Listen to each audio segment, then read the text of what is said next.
Hey guys, what's up? It's Ripe again. In today's video, an arrogant, entitled new neighbor from the city tries to mess with a farmer. He sets the farmer's fields on fire and tries to steal his property. The farmer then teaches him a lesson. Never mess with a farmer. Here is what happened. Let's dive right into the story. The title story starts like this. I've never been the type of person who complained about anything at all. Living in Serbia usually meant I didn't have reason to complain anyways, especially since I've always been a traditional farmer. And by the way guys, I had to censor something out there because there was personal information that I didn't want to reveal on YouTube.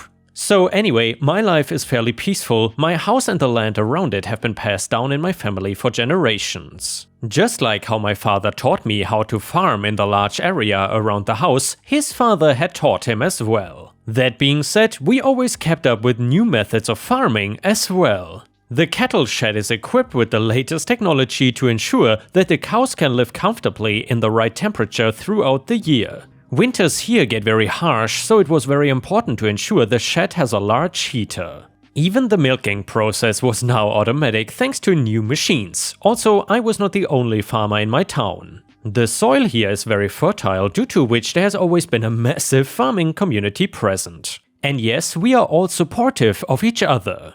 And sure, there were some disputes while selling our produce of the year, but it was always be swiftly resolved. However, everything changed drastically when Horden, a lawyer from the city, moved in next to me. The land next to mine was much bigger than my own. It also had trees that were easily older than me, and about 10 acres were filled with these trees. The man who previously owned the land was not a farmer, but he knew the potential it held. We had a word-of-mouth agreement where I would take care of his plot, and in exchange he would never have to spend any money on groceries or produce. He knew that if I did not farm at his plot, it would be a waste of fertile soil, since his job demanded too much time to be able to utilize the land to its fullest potential. It would have gone barren had it been left alone.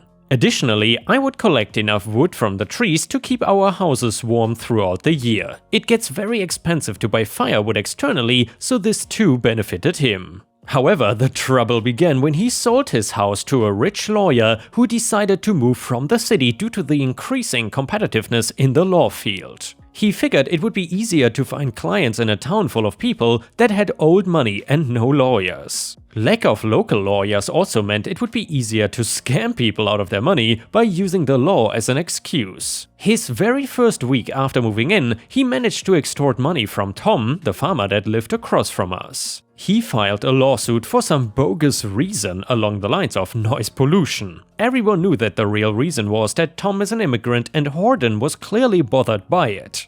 It was painfully obvious that he had pinned me as his next target when I approached him about the old agreement I had with the previous owner. I explained to him how it would benefit him since it would be much colder than the city, so he would definitely be needing a lot of firewood.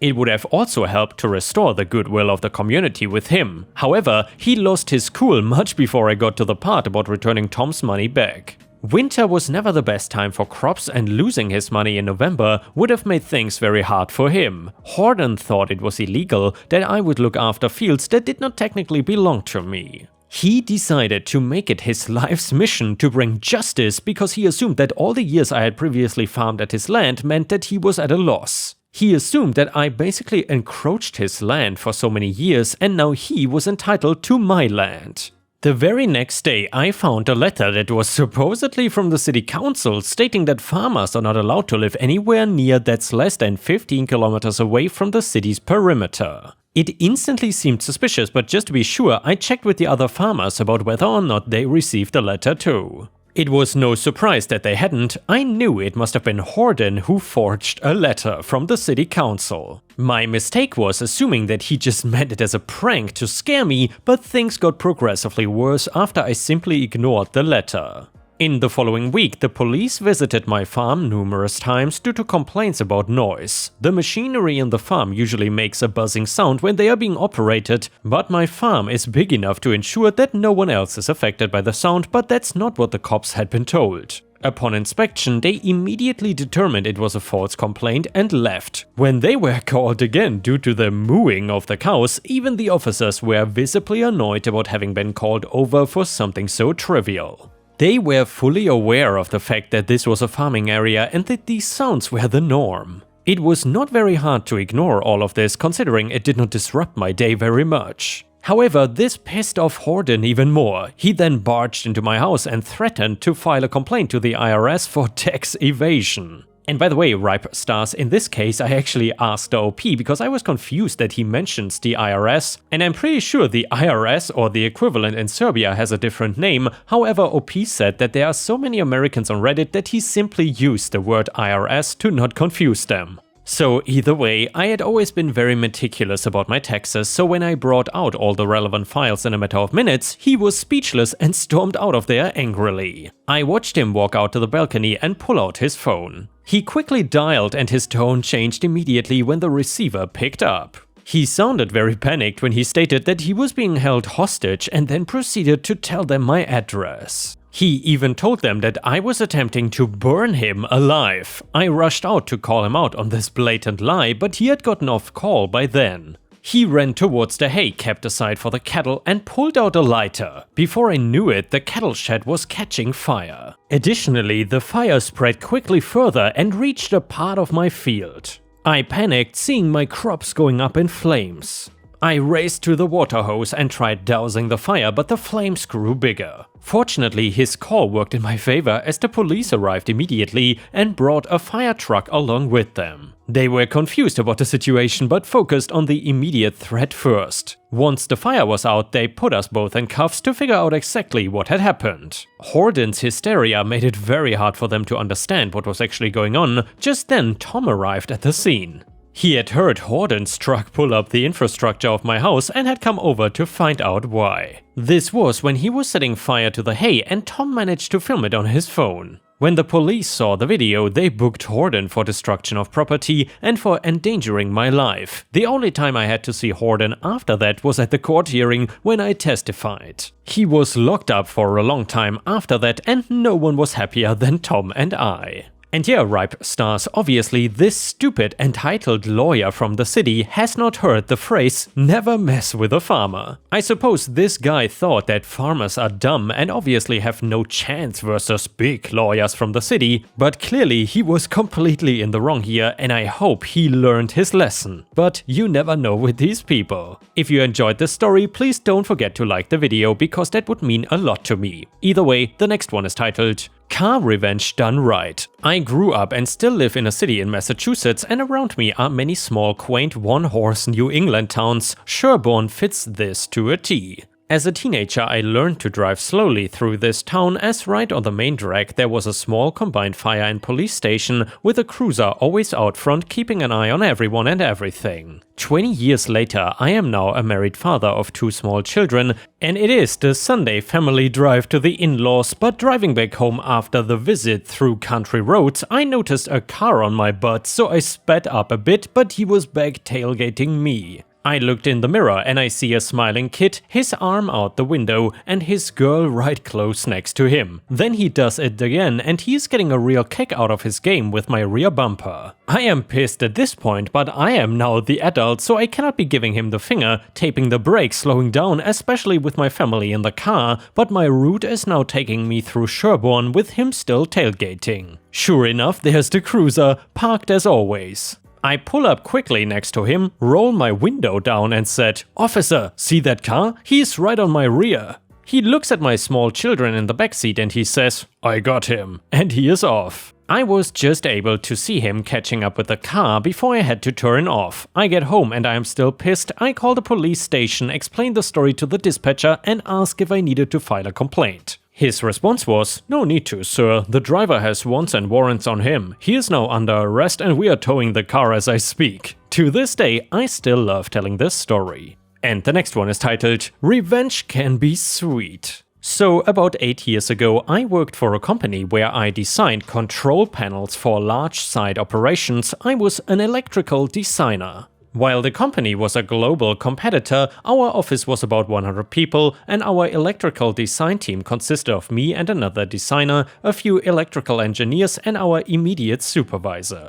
Our supervisor was a great guy that was always willing to impart wisdom, but he was not big on confrontation. The other designer and I had about 10 years experience in the field each, so we were well versed in not only design, but we could also perform a lot of engineering functions, even though we did not have that fancy piece of paper. After about 2 years of working there, they hired an engineer who was fresh out of school and just got his FE. And guys, correct me if I'm wrong, but I guess FE is some kind of diploma or certificate. Anyway, he was one of those holier-than-thou types who thought that because he had the piece of paper, he knew everything and would speak down on anyone who was below him. The three of us were assigned a very large project together. During this project, the other designer and I would try to point out issues with the design, but we were screamed at, belittled and berated because, "You don't know, you're not engineers. Just shut up and do what you're told." On several occasions, we were both pulled into the boss's office and questioned why these mistakes were made despite the fact that we knew better. We told him about the issues with the engineer, the boss pulled him into the office and put him in his place. Everything was good for about 3 months and then it all started over again. This time we went to HR to express our issues. Again, he was pulled into the office and talked to and things settled down again. This time it only lasted about a month. By this point, the other designer and I decided that we had enough. We both said to each other that we wanted to leave and started interviewing with other companies. We were both hired at different companies and left within 2 weeks of each other, leaving our office with no electrical designers and a massive project that needed to be worked on. We came to find out that about 6 months after we left, they were forced to shut down the whole office because they could no longer support projects in their entirety because they had no one to do electrical design. Moral of the story, don't think that just because you have a piece of paper that you know more than someone who's got years of experience in the field but doesn't have that piece of paper. And don't let one bad apple shut down an entire office and cost 100 other people their jobs. The next one is titled Terrible Neighbor. So I've lived in this apartment for just over a year and I've interacted with my neighbor 3 times. Each time it's for him to complain at me that I am supposedly slamming doors and making the walls shake, and it's really disturbing. On the first interaction, I apologized profusely, said I had no idea and said, "Oh, you should have left me a note or something, I don't want to be inconsiderate." And said that I would be more careful and asked if there were any other issues. He basically kept repeating, "Yeah, it just shakes the whole wall and it's really disturbing." I was horrified that I had committed the heinous sin of bothering somebody. I'm a recovering doormat and also really confused because I don't slam doors ever. I did not even realize he was talking about the front door at first, and my thought was, what is he talking about? All the interior doors are propped open because cat. I have spent way too much time thinking about this and figured out that when the wind blows a certain direction, there is negative air pressure in the hallway, which pulls the front door closed with some force, and unless you carefully hold the handle the entire way and make the door close quietly. The neighbor's apartment is a mirror image, so his door opens the other way, and he may not realize this. It also seems to be more of a problem when I have my balcony door open. I have legitimately tried to train myself to never let the front door swing closed. You should see me on my hands and knees dragging groceries in and sliding them across the kitchen floor because I don't want to walk in with both hands full and let the front door slam swing behind me. But basic human doing your best only goes so far, and there have been 2 more times that I forgot and he came out to complain at me.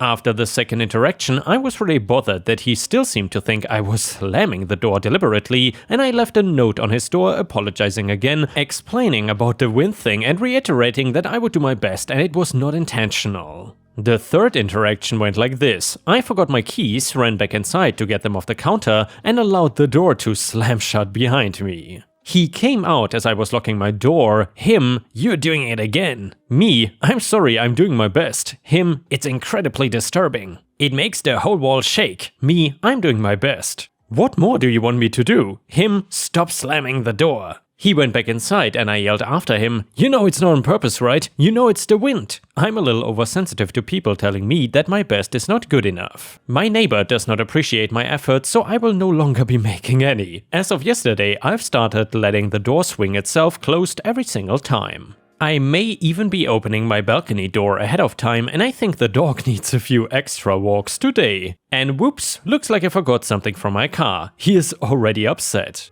He has made a noise complaint to the office, but I let them know about the situation before beginning my petty revenge. As far as I can see, I am perfectly within my rights to allow my front door to swing closed. You know, like everybody else does. And that is what I'll be doing until he apologizes for being an ungrateful, perfectionist jerk. Or until I move out in February. And on that note, it's time to take the dog out. And yeah, Ripe Stars, I gotta say, I would go crazy with a neighbor like that, especially when it is about noise that you don't really have much of an impact on. I mean, sometimes I've lived in apartments in my life where it sounded like the neighbors would be moving furniture or drilling holes at all hours of the day, but in this case it seems that OP was really reasonable.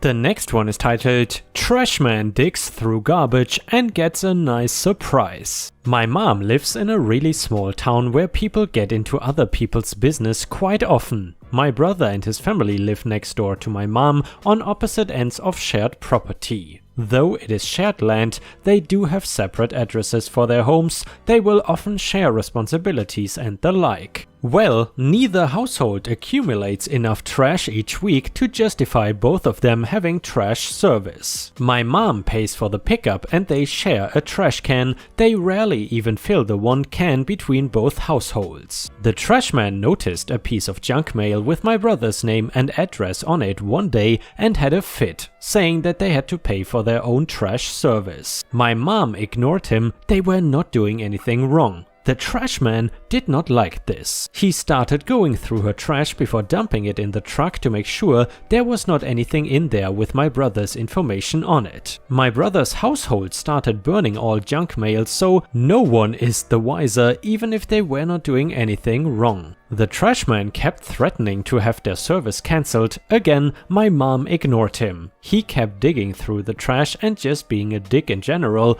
I told her she should have reported him, but she didn't. Fast forward a couple of weeks, my mom has chickens. Something kept killing my mom's chickens. My brother set a trap to catch or kill whatever it was, and they waited. A few days later, the culprit of the chicken killing was caught. It was a skunk. At this point, the skunk was dead and smelled awful. Instead of disposing of the skunk properly though, my mom decided to be a dick. She had my brother put the skunk in the trash can under a bag of trash. It baked in the sun for a couple of days before the trash man came back again. Mom stood outside and watched as the smug trash man opened the can to dig through it and gagged from the stench of the dead, recently sprayed skunk. I don't think my mom had ever been so proud of herself. The trashman stopped digging through the trash and stopped making threats after that though. Added, just to clear a few things up, in the rural area that they live in, trash pickup is optional. A lot of people will just haul their trash to the landfill on their own. With it being optional, they cannot force anyone to pay for pickup. Nowhere in their agreement does it say that you cannot have someone else's trash in your bin. It only states that you will be billed more if the trash exceeds the number of cans you have rented. Also, I lived in the house that my brother is living in for 3 years. I paid for the trash and my mom would bring her bags down to our cans. There was never an issue. The new trashman on their route is just an a-hole. Also, just like a commenter below said, they pay for one can. Fill one can and the trashman picks up one can. This violates nothing according to their agreement. And Ripe Stars, I would love to hear from you. Do you think that OP is the a-hole in the story, or do you think that the trashman deserved this? Please let me know what you think in the comments. And with that, we have reached the end of the video. Thank you so much for watching today, and if you want more Ripe exclusive content, then please feel free to join my membership program directly here on YouTube. You just have to click on the join button and you will get access to exclusive Ripe videos that you will see nowhere else except on Patreon. Thank you so much in advance, and I will see you again tomorrow.